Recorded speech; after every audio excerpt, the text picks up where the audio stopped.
अध्याय 2 गीता का सार। संजय ने कहा, करुणा से व्याप्त शोकयुक्त अश्रुपूरित नेत्रों वाले अर्जुन को देखकर मधुसूदन कृष्ण ने ये शब्द कहे। श्री भगवान ने कहा, हे अर्जुन, तुम्हारे मन में यह कलमश आया कैसे? यह उस मनुष्य के लिए तनुक भी अनुकूल नहीं है जो जीवन के मूल्य को जानता हो। इससे उच्च लोक की नहीं अपितु अपयश की प्राप्ति होती है। हे प्रतापुत्र, इस हीन नपुंसकता को प्राप्त मत हो, यह तुम्हें शोभा नहीं देती। हे शत्रुओं के दमन करता, हृदय की शुद्ध दुर्बलता को त्याग कर युद्ध के लिए खड़े हो। अर्जुन ने कहा, हे शत्रुहंता, हे मधुसूदन, मैं युद्ध भूमि में किस तरह भीष्म तथा द्रोण जैसे पूजनीय व्यक्तियों पर उलटकर बाण चलाऊंगा? ऐसे महापुरुषों को जो मेरे गुरु हैं, उन्हें मारकर जीने की अपेक्षा इस संसार में भीख मांगकर खाना अच्छा है। भले ही वे सांसारिक लाभ के इच्छुक हों, किंतु हैं तो गुरुजन ही। यदि उनका वध होता है तो हमारे द्वारा भोग्य प्रत्येक वस्तु उनके रक्त से सनी होगी। हम यह भी नहीं जानते कि हमारे लिए क्या श्रेष्ठ है, उनको जीतना या उनके द्वारा जीते जाना। यदि हम धृतराष्ट्र के पुत्रों का वध कर देते हैं तो हमें जीवित रहने की आवश्यकता नहीं है, फिर भी वे युद्ध भूमि में हमारे समक्ष खड़े हैं। अब मैं अपनी कृपण दुर्बलता के कारण अपना कर्तव्य भूल गया हूँ और सारा धैर्य खो चुका हूँ। ऐसी अवस्था में मैं आपसे पूछ रहा हूँ कि जो मेरे लिए श्रेयस्कर हो उससे निश्चित रूप से बताएं। अब मैं आपका शिष्य हूँ और आपका शरणागत हूँ, कृपया मुझे उपदेश दें। मुझे ऐसा कोई साधन नहीं दिखता जो मेरी इंद्रियों को सुखाने वाले इस शोक को दूर कर सके।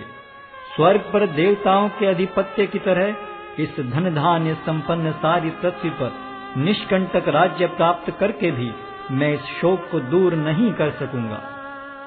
संजय ने कहा, इस प्रकार कहने के बाद शत्रुओं का दमन करने वाला अर्जुन कृष्ण से बोला, हे गोविंद, मैं युद्ध नहीं करूंगा, और चुप हो गया।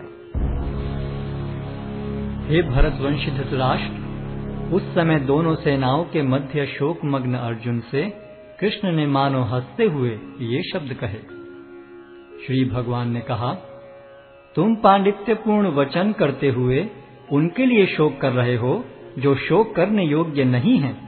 जो विद्वान होते हैं वे न तो जीवित के लिए न ही मृत के लिए शोक करते हैं। ऐसा कभी नहीं हुआ कि मैं न रहा हूं या तुम न रहे हो, अथवा ये समस्त राजा न रहे हों, और न ऐसा है कि भविष्य में हम लोग नहीं रहेंगे। जिस प्रकार शरीरधारी आत्मा इस शरीर में बाल्यावस्था से तरुणावस्था में और फिर वृद्धावस्था में निरंतर अग्रसर होता रहता है, उसी प्रकार मृत्यु होने पर आत्मा दूसरे शरीर में चला जाता है। धीर व्यक्ति ऐसे परिवर्तन से मोह को प्राप्त नहीं होता। हे कुंती पुत्र, सुख तथा दुख का क्षणिक उदय तथा कालक्रम में उनका अंतर्धान होना सर्दी तथा गर्मी की ऋतुओं के आने जाने के समान है। हे भरतवंशी, वे इंद्रिय बोध से उत्पन्न होते हैं और मनुष्य को चाहिए कि अविचल भाव से उनको सहन करना सीखे। हे पुरुष श्रेष्ठ अर्जुन, जो पुरुष सुख तथा दुख में विचलित नहीं होता और इन दोनों में संभाव रखता है, वह निश्चित रूप से मुक्ति के योग्य है।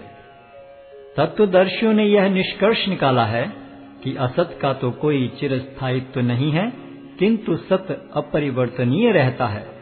उन्होंने इन दोनों की प्रकृति के अध्ययन द्वारा यह निष्कर्ष निकाला है। जो सारे शरीर में व्याप्त है उसे ही तुम अविनाशी समझो। उस अव्यय आत्मा को नष्ट करने में कोई भी समर्थ नहीं है। अविनाशी, अप्रमेय तथा शाश्वत जीव के भौतिक शरीर का अंत अवश्यम भावी है। अतः हे भरतवंशी, युद्ध करो। जो इस जीवात्मा को मारने वाला समझता है तथा जो इसे मरा हुआ समझता है, वे दोनों ही अज्ञानी हैं, क्योंकि आत्मा न तो मरता है और न मारा जाता है।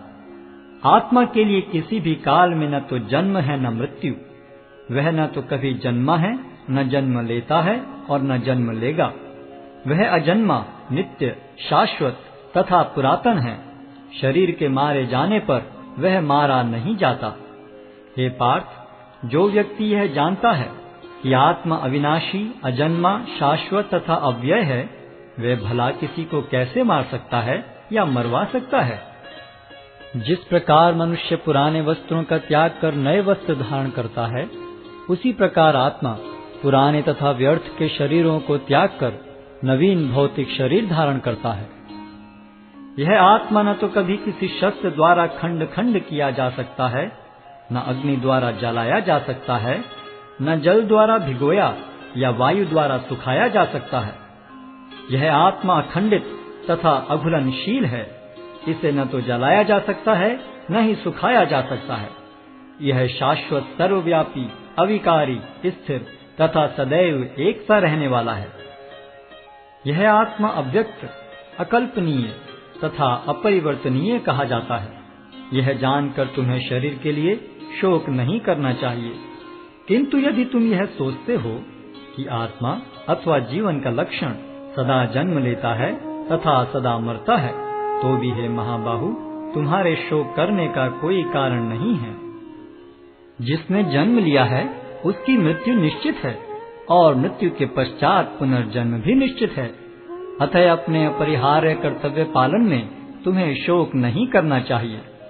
सारे जीव प्रारंभ में अव्यक्त रहते हैं, मध्य अवस्था में व्यक्त होते हैं और विनष्ट होने पर पुनः अव्यक्त हो जाते हैं। अतः शोक करने की क्या आवश्यकता है? कोई आत्मा को आश्चर्य से देखता है, कोई इसे आश्चर्य की तरह बताता है तथा कोई इसे आश्चर्य की तरह सुनता है, किंतु कोई कोई इसके विषय में सुनकर भी कुछ नहीं समझ पाते। हे भरतवंशी, शरीर में रहने वाले का कभी भी वध नहीं किया जा सकता। अतः तुम्हें किसी भी जीव के लिए शोक करने की आवश्यकता नहीं है। क्षत्रिय होने के नाते अपने विशिष्ट धर्म का विचार करते हुए तुम्हें जानना चाहिए कि धर्म के लिए युद्ध करने से बढ़कर तुम्हारे लिए अन्य कोई कार्य नहीं है। अतः तुम्हें संकोच करने की कोई आवश्यकता नहीं है। हे पार्थ, वे क्षत्रिय सुखी हैं जिन्हें ऐसे युद्ध के अवसर अपने आप प्राप्त होते हैं, जिससे उनके लिए स्वर्ग लोक के द्वार खुल जाते हैं। किंतु यदि तुम युद्ध करने के स्वधर्म को संपन्न नहीं करते, तो तुम्हें निश्चित रूप से अपने कर्तव्य की उपेक्षा करने का पाप लगेगा और तुम योद्धा के रूप में भी अपना यश खो दोगे। लोग सदैव तुम्हारे अपयश का वर्णन करेंगे, और सम्मानित व्यक्ति के लिए अपयश तो मृत्यु से भी बढ़कर है। जिन जिन महान योद्धाओं ने तुम्हारे नाम तथा यश को सम्मान दिया है, वे सोचेंगे कि तुमने डर के मारे युद्ध भूमि छोड़ दी है, और इस तरह वे तुम्हें तुच्छ मानेंगे। तुम्हारे शत्रु अनेक प्रकार के कटु शब्दों से तुम्हारा वर्णन करेंगे और तुम्हारी सामर्थ्य का उपहास करेंगे। तुम्हारे लिए इससे दुखदाई और क्या हो सकता है? हे कुंती पुत्र, तुम यदि युद्ध में मारे जाओगे तो स्वर्ग प्राप्त करोगे, या यदि तुम जीत जाओगे तो पृथ्वी के साम्राज्य का भोग करोगे। अतः दृढ़ संकल्प करके खड़े हो और युद्ध करो। तुम सुख या दुख, हानि या लाभ, विजय या पराजय का विचार किए बिना युद्ध के लिए युद्ध करो। ऐसा करने पर तुम्हें कोई पाप नहीं लगेगा। यहाँ मैंने वैश्लेषिक अध्ययन द्वारा इस ज्ञान का वर्णन किया है। अब निष्काम भाव से कर्म करना बता रहा हूँ, उसे सुनो। हे प्रतापपुत्र, तुम यदि ऐसे ज्ञान से कर्म करोगे तो तुम कर्मों के बंधन से अपने को मुक्त कर सकते हो। इस प्रयास में न तो हानि होती है न ही ह्रास, अपितु इस पथ पर की गई अल्प प्रगति भी महान भय से रक्षा कर सकती है। जो इस मार्ग पर चलते हैं वे प्रयोजन में दृढ़ रहते हैं और उनका लक्ष्य भी एक होता है। हे कुरुनंदन, जो दृढ़ प्रतिज्ञ नहीं है उनकी बुद्धि अनेक शाखाओं में विभक्त रहती है। अल्पज्ञानी मनुष्य वेदों के उन अलंकारिक शब्दों के प्रति अत्यधिक आसक्त रहते हैं जो स्वर्ग की प्राप्ति, अच्छे जन्म, शक्ति इत्यादि के लिए विविध सकाम कर्म करने की संस्तुति करते हैं।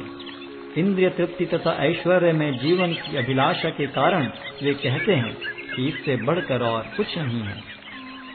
जो लोग इंद्रिय भोग तथा भौतिक ऐश्वर्य के प्रति अत्यधिक आसक्त होने से ऐसी वस्तुओं से मोहग्रस्त हो जाते हैं, उनके मनों में भगवान के प्रति भक्ति का दृढ़ निश्चय नहीं होता। वेदों में मुख्यतया प्रकृति के तीनों गुणों का वर्णन हुआ है। हे अर्जुन, इन तीनों गुणों से ऊपर उठो, समस्त द्वैतों और लाभ तथा सुरक्षा की सारी चिंताओं से मुक्त होकर आत्मपरायण बनो। एक छोटे से कूप का सारा कार्य एक विशाल जलाशय से तुरंत पूरा हो जाता है। इसी प्रकार वेदों के आंतरिक तात्पर्य जानने वाले को उनके सारे प्रयोजन सिद्ध हो जाते हैं। तुम्हें अपना कर्म करने का अधिकार है, किंतु कर्म के फलों के तुम अधिकारी नहीं हो।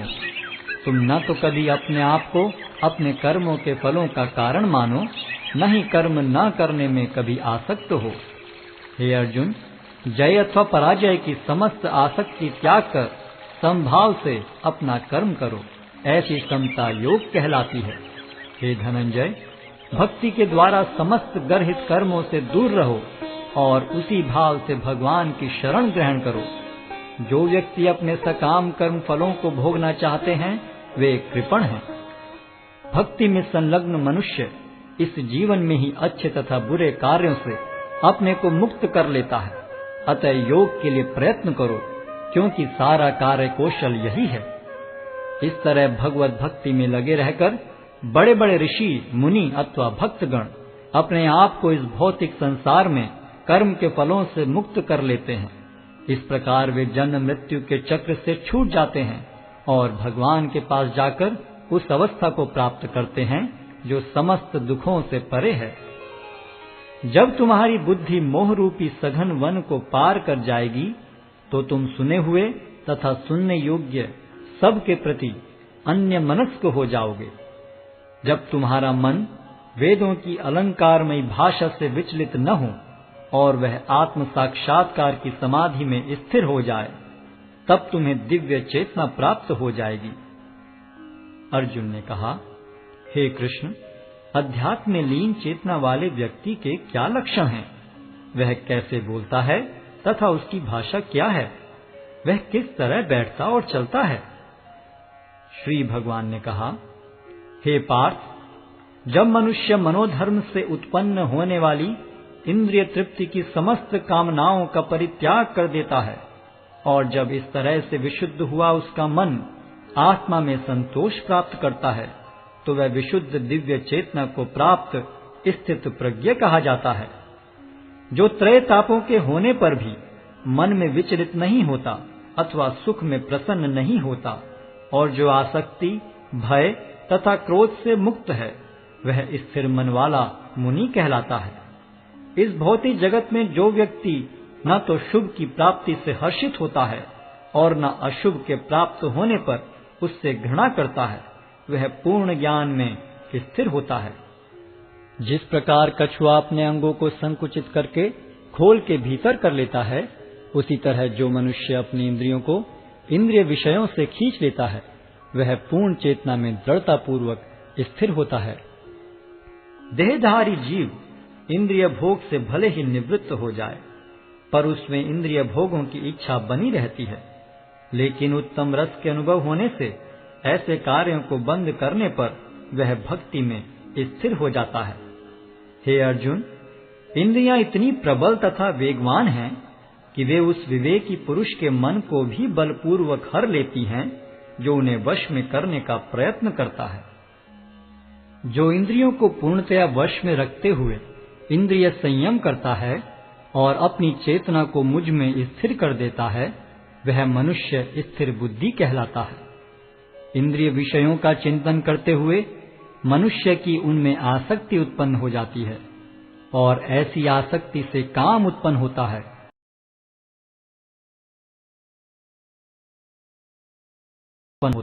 और मोह शक्ति का विभ्रम हो जाता है।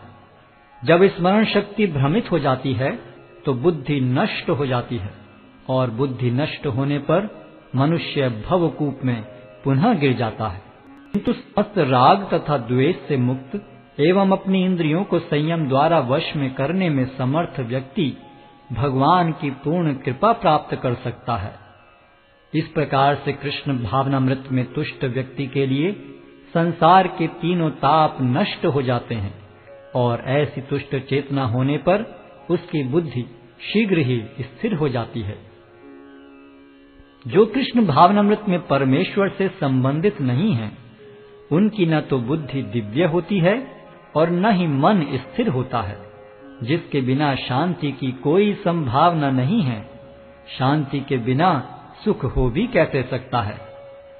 जिस प्रकार पानी में तैरती नाव को प्रचंड वायु दूर बहा ले जाती है, उसी प्रकार विचरणशील इंद्रियों में से कोई एक जिस पर मन निरंतर लगा रहता है, मनुष्य की बुद्धि को हर लेती है। अतः हे महाबाहु, जिस पुरुष की इंद्रियां अपने अपने विषयों से सब प्रकार से विरत होकर उसके वश में हैं, उसी की बुद्धि निस्संदेह स्थिर है। जो सब जीवों के लिए रात्रि है, वह आत्म संयमी के जागने का समय है, और जो समस्त जीवों के जागने का समय है, वह आत्म निरीक्षक मुनि के लिए रात्रि है। जो पुरुष समुद्र में निरंतर प्रवेश करती रहने वाली नदियों के समान इच्छाओं के निरंतर प्रवाह से विचलित नहीं होता और जो सदैव स्थिर रहता है, वही शांति प्राप्त कर सकता है, वह नहीं जो ऐसी इच्छाओं को तुष्ट करने की चेष्टा करता हो। जिस व्यक्ति ने इंद्रिय तृप्ति की समस्त इच्छाओं का परित्याग कर दिया है, जो इच्छाओं से रहित रहता है और जिसने सारी ममता त्याग दी है तथा अहंकार से रहित है, वही वास्तविक शांति को प्राप्त कर सकता है। यह आध्यात्मिक तथा ईश्वरीय जीवन का पथ है, जिसे प्राप्त करके मनुष्य मोहित नहीं होता।